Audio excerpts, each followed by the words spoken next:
The entire island of St. Lucia was lashed by a sustained barrage of heavy rainfall the entire weekend, triggering flash floods and landslides in some areas.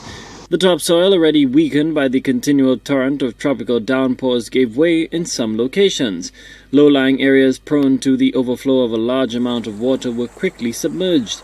Although the weather department issued a flash flooding warning late last week, residents in a few locations were blindsided by the ceaseless rains.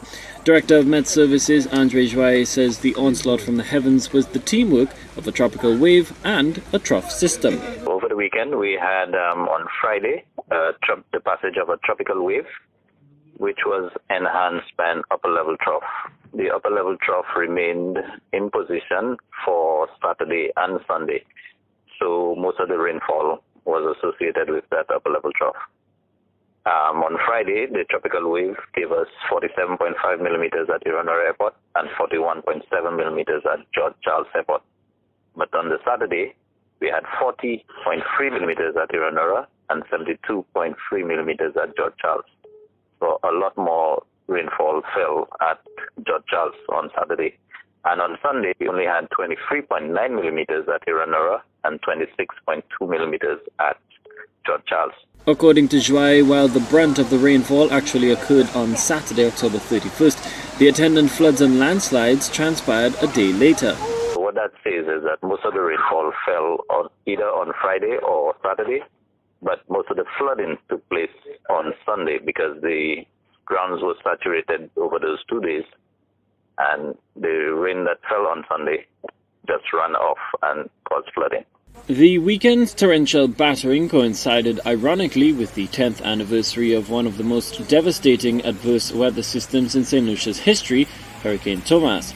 Parts of Dennery Village were also reportedly underwater on Sunday, just 3 weeks after another system laid siege to the village on October 6th, the anniversary of the Great Flood of 2010. While the south side bore the brunt of last month's deluge, the epicenter of the flooding this time around was the northern section of the settlement.